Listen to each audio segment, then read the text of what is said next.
대한민국을 몰랐으면 우린 끝이었습니다. 2026년 새벽, 런던 총리실 지하 벙커가 발칵 뒤집혔습니다. MI6 25년 경력 분석관이 한마디를 던지자 회의실이 얼어붙었습니다.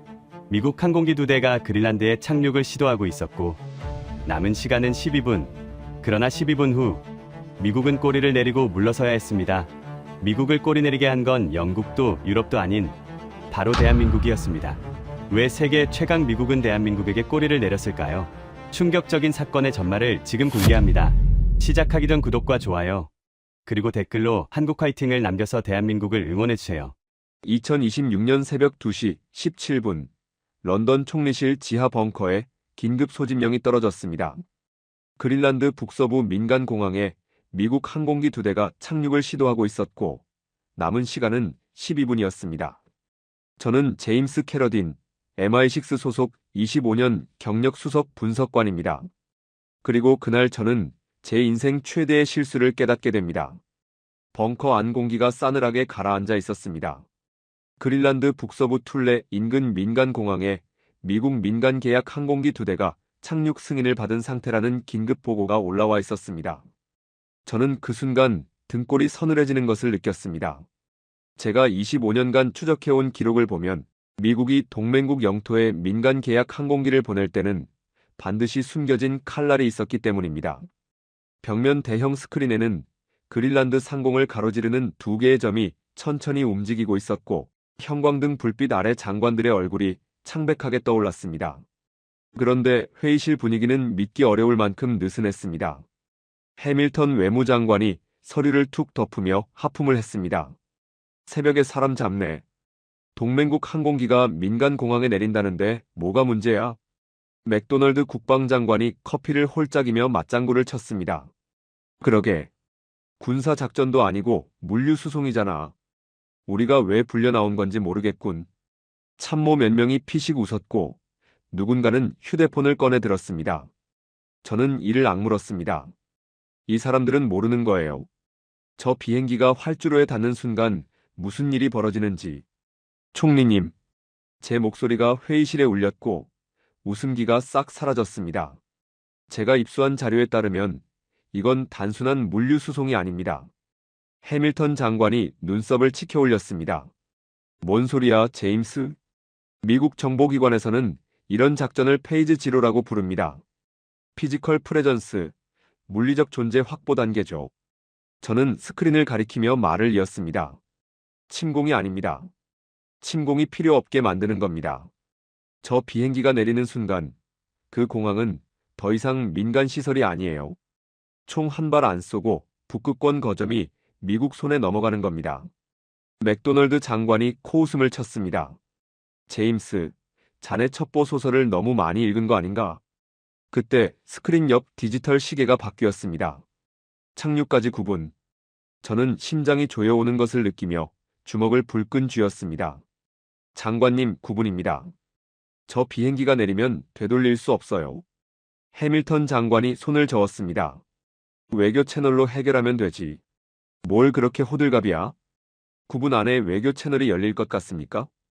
회의실이 잠시 조용해졌습니다. 총리가 테이블 끝에서 낮은 목소리로 물었습니다. 군사적 대응은? 맥도널드 장관의 얼굴이 딱딱하게 굳었습니다. 동맹 관계가 끝장납니다. 착륙까지 7분. 스크린 속 2개의 점이 활주로를 향해 점점 내려가고 있었고 회의실 안에는 답이 없었습니다. 외교로는 늦고 군사로는 불가능하고 시간은 고작 7분. 그때 제 머릿속에 한 이름이 번개처럼 스쳤습니다. 707. 저는 나도 모르게 입 밖으로 내뱉었습니다. 707은 어떻습니까? 회의실이 얼어붙었습니다. 해밀턴 장관이 피식 웃으며 고개를 저었습니다. 707? 그게 뭔가, 영화 제목인가? 하지만 총리는 웃지 않았습니다. 그가 천천히 고개를 돌려 저를 바라봤습니다. 한국 특수부대 말인가? 저는 고개를 끄덕였습니다. 네. 하지만 솔직히 말씀드리면 저도 실체는 잘 모릅니다. 한국 특수부대라는 것 외에는요. 총리가 낮은 목소리로 중얼거렸습니다. 나도 마찬가지야. 그 이름이 나오자 회의실이 조용해졌습니다. 아무도 반박하지 않았습니다. 착륙까지 6분. 회의실에 무거운 침묵이 내려앉았고 저는 스크린 속 두 개의 점을 노려보며 머릿속으로 가능한 모든 시나리오를 돌려봤습니다. 격추는 불가능했습니다. 동맹국 민간 항공기를 하늘에서 떨어뜨리는 순간 영국은 국제사회에서 매장당할 테니까요. 외교 채널도 마찬가지였습니다. 6분 안에 백악관과 협상을 끝낸다는 건 애초에 불가능한 일이었죠. 제재는 더 말할 것도 없었습니다. 착륙한 다음에 제재를 건들 뭐합니까? 이미 거점을 내준 뒤에는 아무 소용이 없으니까요. 저는 손으로 이마를 짚으며 깊은 한숨을 내쉬었습니다. 제가 25년간 MI6에서 정보 분석을 해오면서 숱한 위기 상황을 겪어봤지만 이렇게 모든 문이 닫혀버린 경우는 단 한 번도 없었습니다. 총리가 낮은 목소리로 물었습니다. 방법이 정말 없는 건가? 아무도 대답하지 못했고 회의실 안에는 절망감이 짙게 깔려들었습니다. 그때 합동정보센터 소속 마이클 첸 소령이 천천히 손을 들었습니다. 그는 아시아 특수작전 전문 분석관으로 제가 입수한 자료에 따르면 그가 작성한 보고서만 200건이 넘는 인물이었죠. 총리님, 지금 우리가 막으려는 게 착륙입니까? 착륙 이후입니까? 회의실이 조용해졌습니다. 착륙 자체는 이미 막을 수 없습니다. 문제는 내린 다음이에요. 첸 소령이 한 발짝 앞으로 나섰습니다. 저들의 목적은 착륙이 아니라 점유입니다. 내린 다음 인원들이 공항 시설을 장악하는 순간 민간이 군사로 바뀌게 되고 한 번 바뀌면 절대로 되돌릴 수가 없어요. 맥도널드 장관이 팔짱을 끼며 물었습니다. 그래서 어쩌자는 건가? 내리기 전에 조건을 무너뜨리는 겁니다. 첸 소령의 눈빛이 날카로워졌습니다. 만약 활주로 접근 구역에 이미 누군가가 자리를 잡고 있다면 어떻게 되겠습니까? 착륙은 가능하죠. 활주로는 열려 있으니까요. 하지만 내리는 순간 정체불명의 무장 인원과 마주치게 되고 접촉하면 교전이 됩니다. 그 순간 모든 선택지가 사라지는 거예요. 저는 등에서 식은땀이 흐르는 것을 느꼈습니다. 해밀턴 장관이 고개를 저었습니다. 그래서 뭐? 우리 SAS를 보내자는 건가? SAS가 가면 영국이 개입한 게 됩니다. 하지만 제3국 부대가 우연히 그 자리에 있었다면 영국도 미국도 책임질 필요가 없어요. 저는 심장이 쿵 내려앉는 것을 느꼈습니다. 707 말입니까? 첸 소령이 고개를 끄덕였습니다. 707은 우리가 아는 특수부대와 근본적으로 다릅니다. SAS나 델타포스는 적을 제거하고 거점을 점령하고 승리를 선언하죠. 하지만 707은 다릅니다. 그가 목소리를 낮췄습니다. 707은 적을 쓰러뜨리지 않습니다. 제거하지 않고 점령하지 않으며 승리를 선언하지도 않아요. 그들은 조건을 무너뜨리고 선택지를 없앱니다. 작전 자체를 성립하지 않게 만드는 거죠. 맥도널드 장관이 비웃음을 흘렸습니다. 쏘지도 않는 부대가 뭘 할 수 있나? 그냥 먼저 가서 자리를 잡고 서 있는 겁니다. 그것만으로 상대방은 움직일 수가 없어요. 해밀턴 장관이 팔짱을 풀며 물었습니다. 서 있는 것만으로 미국을 막는다고? 그게 말이 되나? 장관님, 더 강한 부대는 싸워서 이기는 부대가 아닙니다. 첸 소령의 눈빛이 깊어졌습니다. 상대가 싸울 엄두조차 내지 못하게 만드는 부대가 진짜 강한 거예요. 회의실이 조용해졌고 저는 머릿속이 하얘지는 것을 느꼈습니다. 총리가 천천히 입을 열었습니다. 왜 하필 한국인가? 첸 소령이 스크린에 한반도 지도를 띄웠습니다. 이 나라는 70년간 전쟁 직전 상태에서 살아왔습니다. 휴전선 철조망 너머로 100만 대군이 숨죽이고 있고 1만 문의 장사정포가 서울의 심장을 겨눈 채 발사 명령만 기다리고 있죠. 도발이 시작되면 30초 안에 포탄이 떨어지는 환경에서 70년을 버텨온 나라예요. 저는 숨을 멈추고 그의 말에 귀를 기울였습니다. 707은 그 70년의 긴장이 만들어낸 부대입니다. 첸 소령이 저를 바라보며 씁쓸하게 웃었습니다. 그린란드의 12분이 위기라고요? 707에게는 위기가 아닙니다. 그냥 익숙한 상황일 뿐이에요. 착륙까지 4분. 저는 스크린을 바라보며 손을 꽉 쥐었습니다. 그린란드의 12분은 우리에게 절체절명의 위기였지만 707에게는 위기가 아니었습니다. 그저 익숙한 상황이었을 뿐입니다. 착륙까지 3분. 회의실 안의 모든 시선이 스크린에 고정되어 있었고 저는 숨을 죽인 채 두 개의 점이 활주로를 향해 내려가는 것을 지켜봤습니다. 2분. 아무도 말이 없었습니다. 해밀턴 장관도 맥도널드 장관도 심지어 총리까지도 입을 굳게 다문 채 스크린만 바라보고 있었죠. 1분. 저는 주먹을 꽉 쥐었습니다. 심장이 터질 것 같았고 손바닥에는 땀이 흥건하게 고여 있었습니다. 그리고 그 순간 믿을 수 없는 일이 벌어졌습니다. 스크린 속 두 개의 점이 갑자기 방향을 틀었습니다. 활주로를 향해 내려가던 항공기들이 기술을 돌려 다시 상승하기 시작한 거예요. 뭐야, 저게? 해밀턴 장관이 자리에서 벌떡 일어났습니다. 회항하는 건가? 맥도널드 장관도 눈을 크게 뜨며 스크린을 노려봤습니다. 저는 믿기지 않아서 눈을 비볐습니다. 제가 25년간 정보 분석을 해오면서 수많은 작전을 지켜봤지만 이렇게 갑작스러운 회항은 본 적이 없었습니다. 착륙 1분 전에 기술을 돌린다고요? 그건 뭔가 결정적인 문제가 생겼다는 뜻이었습니다. 총리가 낮은 목소리로 물었습니다. 무슨 일이 있었던 거지? 아무도 대답하지 못했습니다. 첸 소령이 급하게 태블릿을 확인하더니 고개를 저었습니다. 교전 기록 없습니다. 요격기 출격 기록도 없고 경고 통신도 없어요. 해밀턴 장관이 미간을 찌푸렸습니다. 그럼 왜 돌아간 거야? 이유가 있어야 할 거 아니야. 첸 소령이 태블릿을 내려놓으며 대답했습니다. 모릅니다. 공식 기록에는 아무것도 없어요. 회의실에 묘한 침묵이 흘렀습니다. 총성도 없었고 충돌도 없었으며 어떤 공식 성명도 발표되지 않았습니다. 그런데 미국 항공기 2대가 착륙 1분을 앞두고 그냥 돌아가 버린 겁니다. 다른 나라였다면 뉴스에 대서특필됐을 겁니다. 외교 성명이 오가고 책임 공방이 벌어지고 최소한 누가 막았는지는 밝혀졌겠죠. 하지만 이번엔 달랐습니다. 아무것도 없었어요. 이건 단순한 회항이 아니었습니다.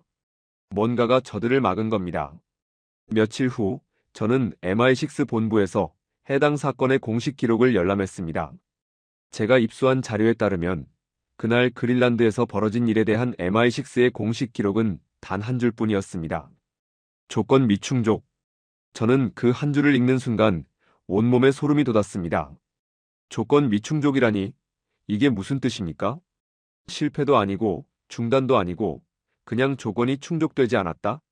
저는 한참 동안 그 문장을 노려봤습니다. 그리고 깨달았습니다.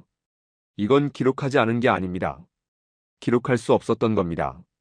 공식적으로 아무 일도 일어나지 않았으니까요. 착륙도 없었고 충돌도 없었으며 교전도 없었습니다. 남은 건 취소된 일정과 사라진 명분뿐이었죠. 하지만 저는 알고 있었습니다. 전쟁이 없었다면 누군가는 이미 움직였다는 것을요. 누군가가 미국보다 먼저 그 자리에 도착해서 조건을 바꿔버린 겁니다. 착륙은 가능했지만 내릴 수 없게 만들어버린 거예요. 총 한 발 쏘지 않고 협박. 한마디 없이 그냥 거기 서 있는 것만으로 세계 최강 대국의 작전을 무산시켜버린 겁니다. 저는 파일을 덮으며 손이 떨리는 것을 느꼈습니다. 등골을 타고 서늘한 기운이 쭉 내려갔습니다. 25년간 정보 분석을 해오면서 이런 작전은 본 적이 없었습니다. 전쟁을 시작하지 않고 전쟁을 끝내버리는 작전. 기록에도 남지 않는 완벽한 작전. 그리고 그 이름이 707입니다.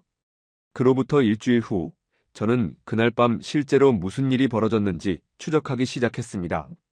MI6 공식 기록에는 조건 미충족이라는 단 한 줄만 남아 있었지만 저는 그것만으로는 도저히 만족할 수가 없었어요. 제가 25년간 정보 분석을 해오면서 배운 게 있다면 기록에 없는 것일수록 더 중요하고 숨겨진 것일수록 더 치명적이라는 사실이었죠. 저는 그린란드 현지 관제탑의 통신 기록을 입수하기 위해 모든 인맥을 동원했습니다. 덴마크 정보기관에 있는 옛 동료에게 연락을 했고 며칠간의 실랑이 끝에 마침내 그날 밤의 관제 기록 사본이 제 손에 들어왔습니다. 저는 사무실 문을 잠그고 블라인드를 내린 뒤 떨리는 손으로 파일을 열었습니다. 제가 입수한 자료에 따르면 그날 밤 착륙 7분 전까지 모든 상황은 완벽하게 정상이었습니다. 기상 조건은 시야 10km 이상으로 양호했고 바람은 초속 3m 이하로 잔잔했으며 활주로에는 눈이나 얼음도 전혀 없었습니다. 관제탑은 정상적으로 착륙 유도를 진행하고 있었고 미국 항공기 2대는 예정된 경로를 따라 순조롭게 고도를 낮추고 있었죠. 저는 그 기록을 읽으며 속으로 안도의 한숨을 내쉬었습니다. 적어도 기술적인 문제는 아니었구나.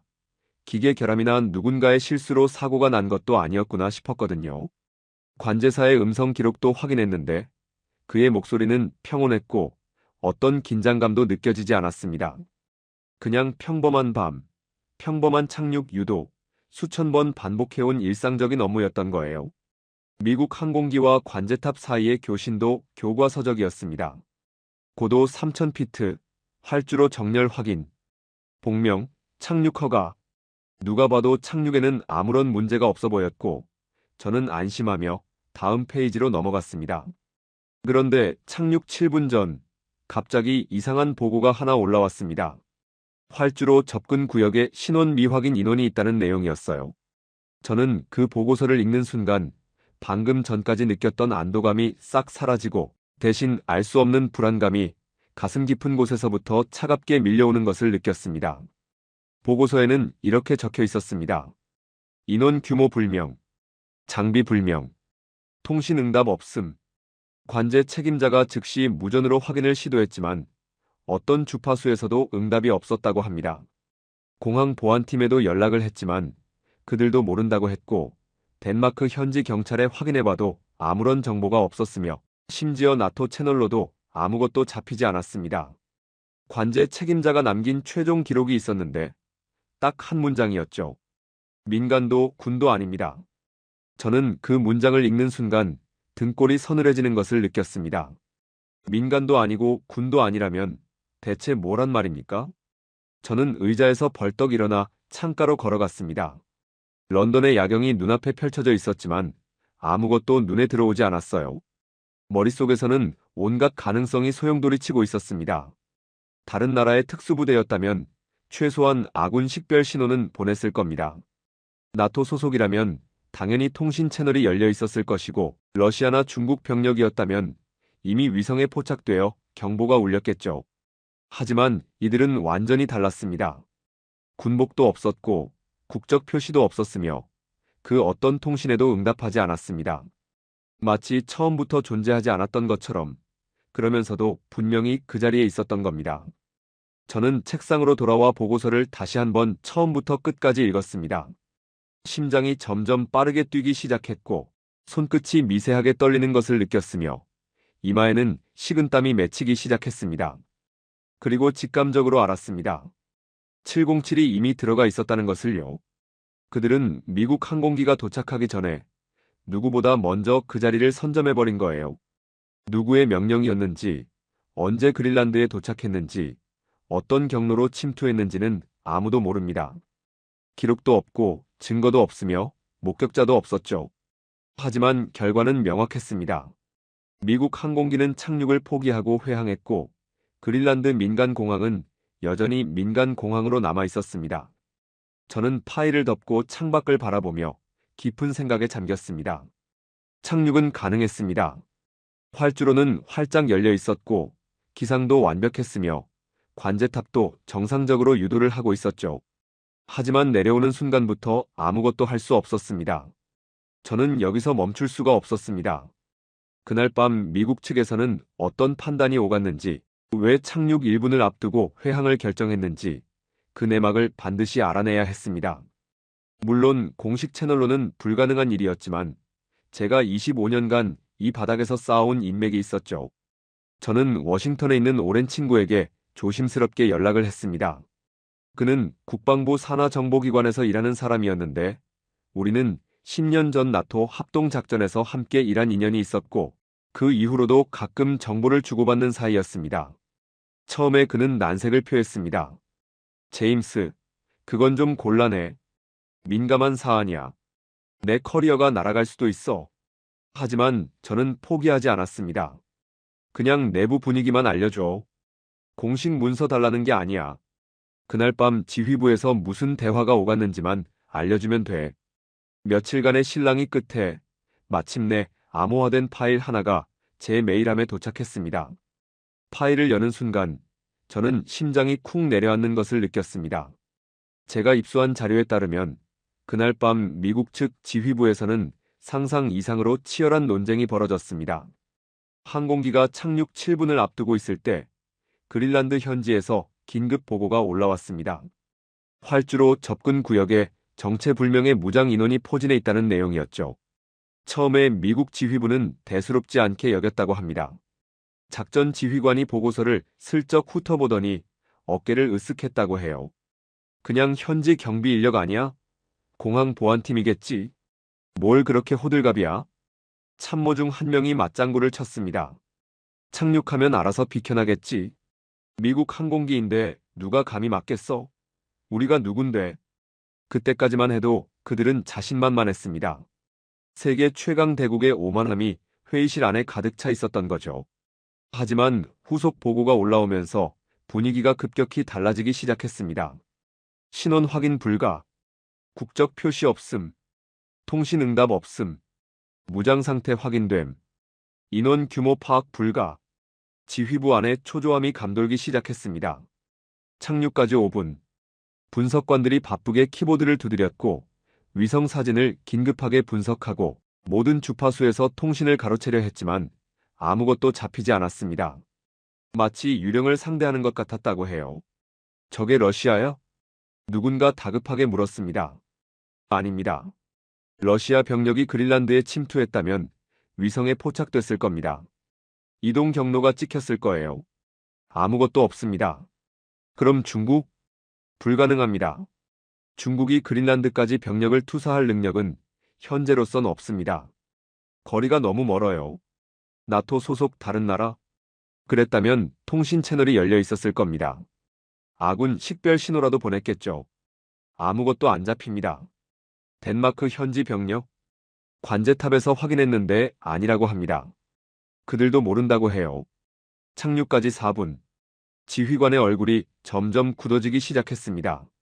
그럼 대체 저게 뭐야? 누구야? 아무도 대답하지 못했습니다.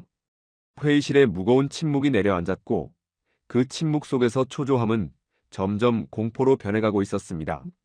상대가 누군지 모른다는 것, 그 자체가 공포였던 겁니다. 적이 누군지 알면 대응할 수 있습니다. 러시아면 러시아에 맞는 대응을 하고 중국이면 중국에 맞는 대응을 하면 되니까요. 하지만 상대가 누군지조차 모르면 어떻게 합니까?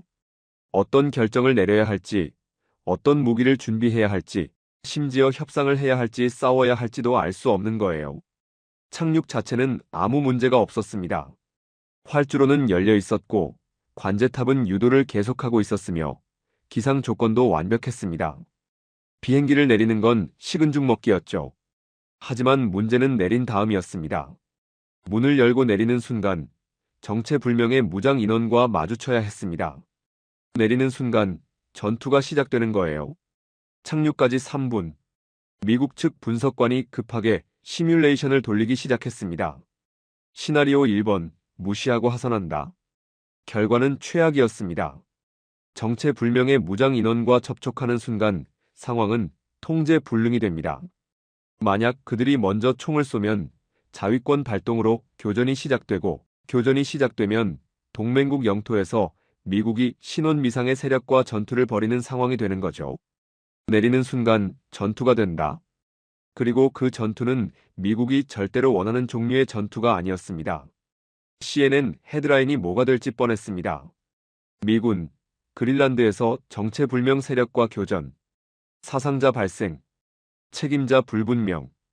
그 뉴스가 터지는 순간 백악관은 난리가 날 거고 의회에서는 청문회를 열 거고 온 세계가 미국을 비난할 겁니다. 정치적으로 도저히 감당할 수 없는 상황이었어요. 시나리오 2번 협상을 시도한다. 그것도 불가능했습니다. 협상을 하려면 상대가 누군지 알아야 합니다. 상대가 뭘 원하는지, 어떤 조건을 내걸 수 있는지, 최소한 대화가 가능한 상대인지는 알아야 하잖아요. 그런데 통신에도 응답하지 않는 상대와 무슨 대화를 나눈단 말입니까? 협상 테이블에 앉으려면 먼저 상대의 얼굴을 알아야 하는데 이건 얼굴조차 모르는 상황이었습니다. 시나리오 3번 회항한다. 손해는 크지만 통제 가능한 결과였습니다. 작전은 실패하지만 국제적 망신은 피할 수 있었고 인명 피해도 없으며 나중에 상황을 파악한 후 다시 시도할 기회는 있었죠. 최악은 아니었습니다. 착륙까지 2분. 지휘부는 침묵 속에서 서로를 바라봤습니다. 결정을 내려야 했습니다. 지금 당장. 매 초가 지나갈 때마다 항공기는 고도를 낮추고 있었고 곧 돌이킬 수 없는 지점을 지나게 될 거였습니다. 어떻게 할 거야? 참모 한 명이 다급하게 물었습니다. 지휘관의 이마에 땀이 맺혔고 그의 손은 미세하게 떨리고 있었습니다. 착륙까지 1분. 회항해. 지휘관의 목소리가 떨리고 있었다고 합니다. 세계 최강 대국 미국이 착륙 1분을 앞두고 꼬리를 내리고 돌아간 겁니다. 저는 그 파일을 읽으며 온몸에 전율이 흐르는 것을 느꼈습니다. 총 한 발 맞지 않았습니다. 협박 한마디 듣지 않았습니다. 그냥 돌아간 거예요. 왜요? 상대가 누군지 몰랐으니까요. 상대가 뭘 할지 몰랐으니까요. 알 수 없다는 것, 그 자체가 공포였던 겁니다. 저는 그제야 707의 진짜 무서움을 이해하기 시작했습니다. 이건 화력의 문제가 아니었습니다. 이건 무기의 문제도, 병력의 문제도, 훈련 수준의 문제도 아니었어요. 제가 25년간 분석해온 특수부대들은 전부 어떻게 싸울 것인가를 고민하는 부대였습니다. SAS, 델타포스, 네이비실, 스페츠나츠. 그들은 모두 적을 제압하고 거점을 장악하는 부대입니다. 총을 쏘고 폭발물을 터뜨리고 작전이 끝나면 승리를 선언하죠. 목표물 제거 완료. 거점 확보 완료. 그게 우리가 아는 특수부대의 방식입니다. 어떻게 침투할 것인가, 어떻게 제압할 것인가, 어떻게 탈출할 것인가. 그게 특수작전의 본질이라고 저는 25년간 믿어왔습니다. 하지만 707은 완전히 달랐습니다. 그들은 쏘지 않았고 말하지도 않았으며 어떤 신호도 보내지 않은 채 단지 그 자리에 서 있었을 뿐입니다. 군복도 없이, 국적 표시도 없이, 어떤 통신에도 응답하지 않은 채로 그냥 거기 존재했던 거예요. 그런데 그것만으로 미국은 움직일 수 없었습니다. 착륙은 가능했지만 내릴 수 없었고 내릴 수 없으니 작전 자체가 무산된 거죠. 707은 완전히 다른 질문을 던지고 있었습니다. 어떻게 싸울 것인가가 아니라 어떻게 하면 싸우지 않고 이길 수 있는가. 저는 창밖을 바라보며 깊은 숨을 내쉬었습니다. 이건 외교가 아니었습니다. 외교는 말로 하는 거니까요. 테이블에 앉아서 조건을 주고받고 양보하고 타협하는 거죠. 이건 제재도 아니었습니다. 제재는 시간이 걸리니까요. 몇 달, 몇 년에 걸쳐 서서히 압박하는 거잖아요. 이건 전투부대의 문제였습니다. 전투부대가 전투를 하지 않고 그러면서도 전쟁을 끝내버리는 것. 존재 자체로 상대를 마비시키는 것. 그게 707의 방식이었습니다. 저는 파일을 덮으며 손이 떨리는 것을 느꼈습니다. 총성은 없었습니다. 폭발도 없었고 함성도 없었으며 그 어떤 승리 선언도 없었습니다. 하지만 전쟁은 끝났습니다. 시작되기도 전에 끝나버린 거예요. 그리고 저는 그날 비로소 깨달았습니다. 더 강한 부대는 싸워서 이기는 부대가 아닙니다. 상대가 싸우지 못하게 만드는 부대가 진짜 강한 겁니다. 707은 미국을 이긴 게 아니었습니다. 미국이 싸울 수 없게, 싸울 엄두조차 내지 못하게 만들어버린 거예요. 이기는 것보다 싸울 수조차 없게 만드는 것. 그게 진짜 힘이었고 그 힘을 가진 부대가 우리가 K-팝과 삼성만 알던 나라 한국에 있었습니다. 저는 경외심이 밀려오는 것을 느꼈습니다. 저는 그날 비로소 깨달았습니다. 우리가 K-팝과 삼성만 알던 그 나라에 세계 최강 대국을 멈춰 세울 수 있는 부대가 있었다는 것을요. 저는 그 이름을 처음 들었을 때 한국 특수부대라는 것 외에는 아무것도 몰랐습니다. 하지만 조사를 시작하면서 소름이 돋기 시작했고 자료를 파고들수록 이 부대가 왜 그린란드에서 그런 일을 해낼 수 있었는지 이해하게 됐습니다. 제가 입수한 자료에 따르면 707은 1982년에 창설된 대한민국 육군 특수전사령부 소속 부대로 공식 명칭은 제707 특수임무단이었습니다. 그들은 40년이 넘는 세월 동안 대한민국을 지켜왔는데 제가 놀란 건 그들의 실적이었습니다. 1986년 서울 아시안게임 때 전 세계 27개국에서 4,800명의 선수단이 모였고, 그때는 냉전 시대 북한의 위협이 가장 고조됐던 시기였습니다. 707은 그림자처럼 움직였고 테러는 단 한 건도 없었습니다. 1988년 서울 올림픽은 더 대단했습니다.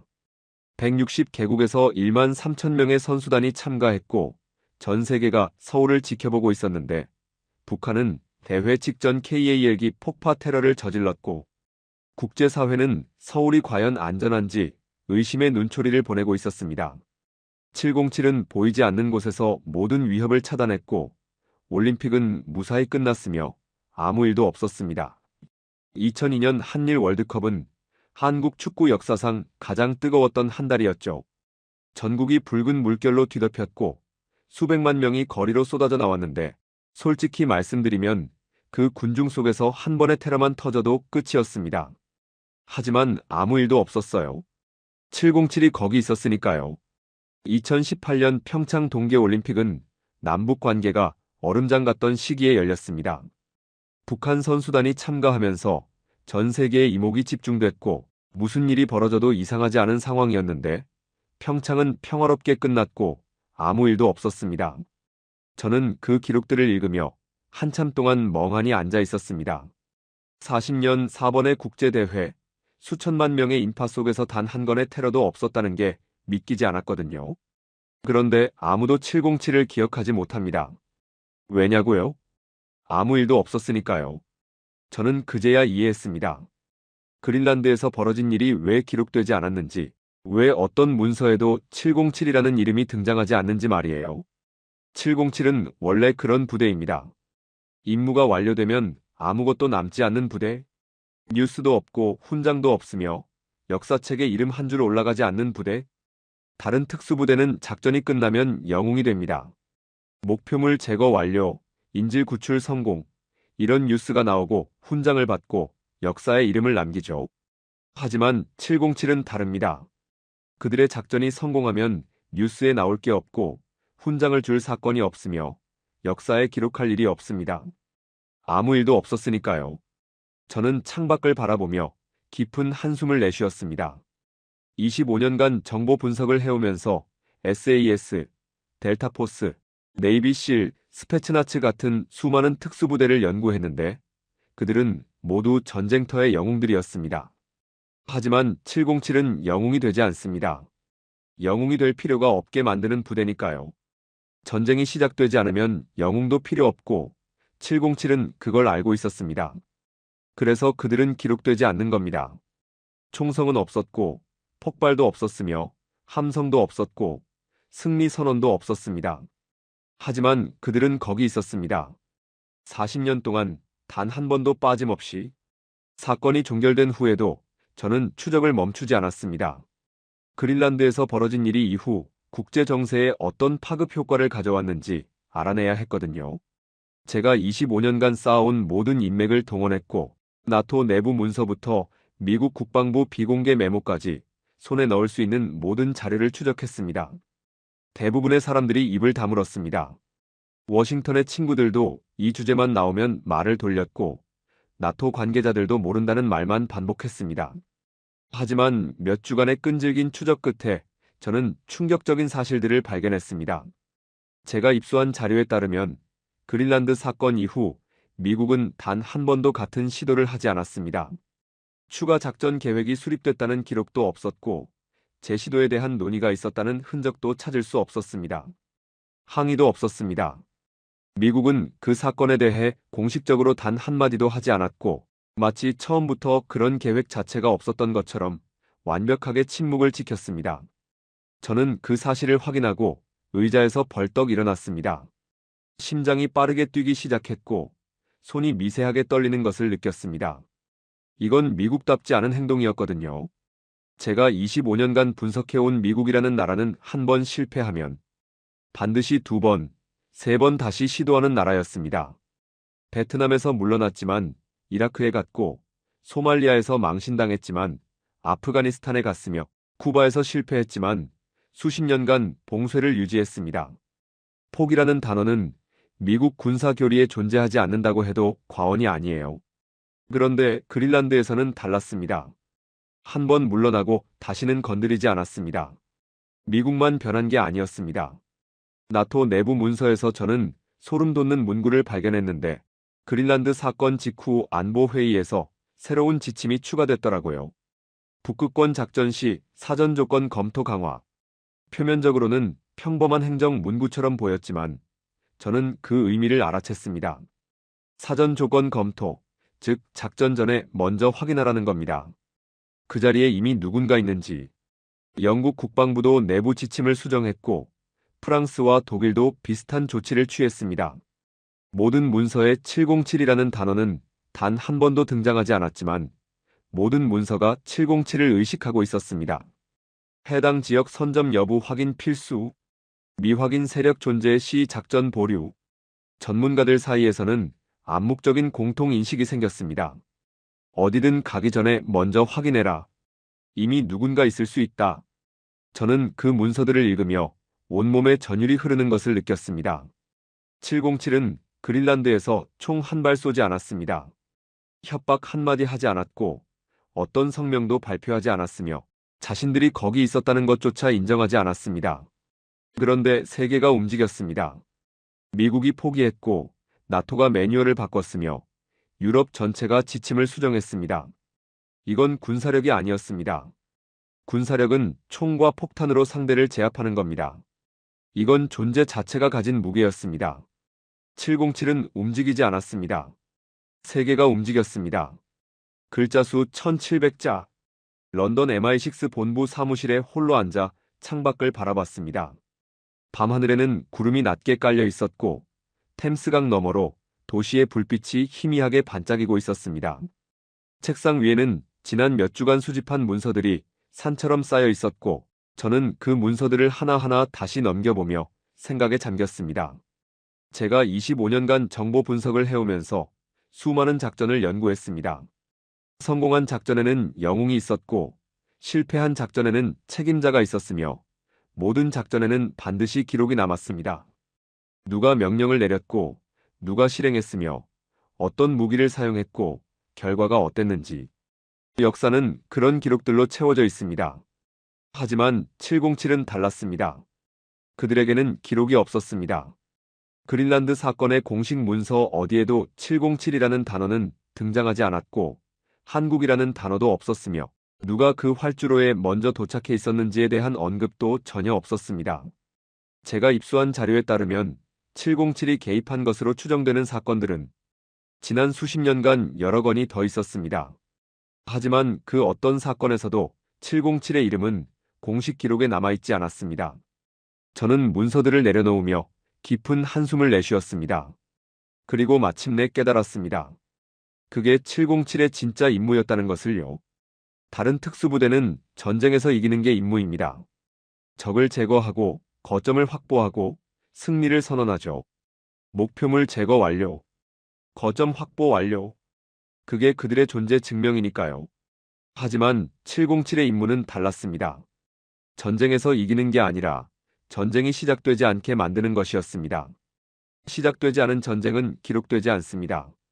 일어나지 않은 충돌은 역사에 남지 않습니다. 그래서 707은 기록되지 않는 겁니다. 그들이 성공할수록 기록은 사라지고 그들이 완벽할수록 흔적은 없어집니다. 아무 일도 없었던 날들, 평화롭게 지나간 것처럼 보이는 날들, 그게 707이 만들어낸 결과였습니다. 저는 창밖을 바라보며 가슴이 뜨거워지는 것을 느꼈습니다. 25년간 정보 분석을 해오면서 가장 중요한 걸 놓치고 있었습니다. 중국의 부상과 일본의 쇠퇴만 바라보면서 정작 가장 강한 나라를 못 보고 있었던 거예요. 진짜 강한 부대는 싸워서 이기는 부대가 아니었습니다. 싸움이 일어나지 않게 만드는 부대가 진짜 강한 겁니다. 아무 일도 없었습니다. 그래서 가장 큰 일이었습니다. 저는 이제 압니다. 그 이름이 707이라는 것을요. 글자 수 1500자. 진짜 힘은 쓰지 않아도 되는 힘입니다. 그날 그린란드에서 세계 최강 대국 미국이 멈췄고 총성 한 발 없이 전쟁이 끝났습니다. 그 이유는 어떤 기록에도 남아있지 않습니다. 하지만 저는 압니다. 그 자리에 먼저 서 있었던 사람들이 누구인지. 한국 특수부대입니다. 지금 이 순간에도 누군가의 아들이, 누군가의 손자가 우리가 모르는 어딘가에서 우리가 잠든 새벽에 총 한 발 쏘지 않고 전쟁이 시작되지 않게 만들기 위해 그 자리에 서 있습니다. 지금까지 공감 코리아였습니다. 이야기가 마음에 닿으셨다면 구독과 좋아요, 그리고 댓글로 대한민국 화이팅을 남겨서 대한민국의 밝은 미래를 응원해주세요. 감사합니다.